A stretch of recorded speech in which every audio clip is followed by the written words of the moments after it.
Not you, not you, and not you!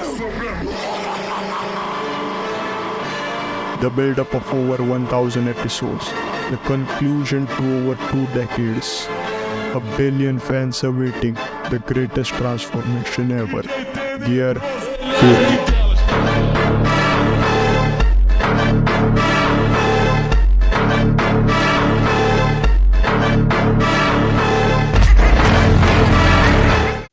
It's finally here. After waiting for over a year after the manga release, the anime release date has finally been confirmed with the new Gear 5 trailer on the occasion of One Piece Day, which also gave the trailer for the live-action series a new ending song after 17 years and a teaser to a One Piece spin-off anime. And with all this hype coming towards this new episode, the biggest theaters in France have decided to stream Gear 5 episodes in theaters. And of course they will. Even though there have been many great transformations in the past like Super Saiyan or Ultra Instinct, Gear 5 will surpass them all. Let me explain. Firstly, Gear 5 is a conclusion to a build-up of over 1,000 episodes in 20 years. It is also the peak of Luffy's character in terms of power, which will lead to him beating an Emperor for the first time. The plot twist behind this transformation changed the whole aspect of Luffy's character and his dynamic with Shanks and the world government. That's because Gear 5 is the personification of freedom,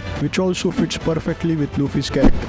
But all that aside, the biggest reason for all this hype is probably the legendary team behind animating these episodes. There are a lot of names, so forgive me if I forget someone. Shinya Oira, notably known for his fluid animation action style where it feels like the frames are flowing together in a fight. Now personally, I'm not a big fan of his style of animation. It makes fight looks more fluid, but it also somewhat downgrades aesthetic. I'm not worried about that though, cause Megumi Ishitani, the one behind the 10-15 episode, is also working on Gear 5, who in my opinion has perfected the art style of One Piece, though her work can look a bit blocky sometimes. So if a middle ground between the fluid and the aesthetic animation is achieved, then the episodes would be literal perfection. There also is Winiang Zhang, who is probably the best at hand-to-hand combat choreography. Don't believe me? He is the one behind the Naruto and Sasuke vs Momoshiki fight, which is number 1 on my list of goated anime fights. Then there is Takashi Kojima, who animated Zoro vs Killer, just like Akira Ota, who animated Sanji vs Queen, as well as Yamato and Luffy vs Kaido. Then there is the animator who was recently trending, Vincent Chansard, for his exaggerated impact frames and for putting references in the impact frames of recent fights. He has also worked on Boruto, One Piece Film Red, and Fate series. Bahi JD, who previously worked in making shows with goated animation like Mob Psycho 100 and One Punch Man. Then there is the man of the rumors, Ole Christian Loken. He previously worked for Warner Bros, which led to the myth of people believing Warner Bros is going to assist in animating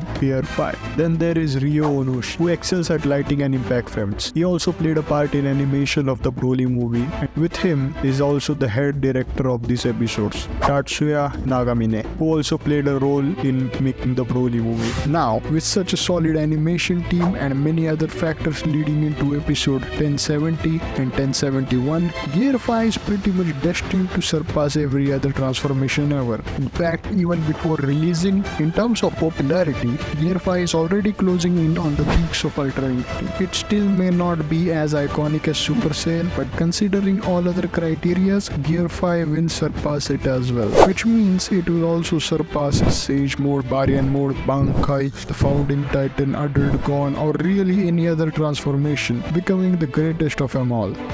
I will probably make a Gear 5 reaction video, so if you wanna see it, click here. These kind of videos take a lot of time and effort to make, so if you have enjoyed the content so far, don't forget to like and subscribe. Thanks for watching.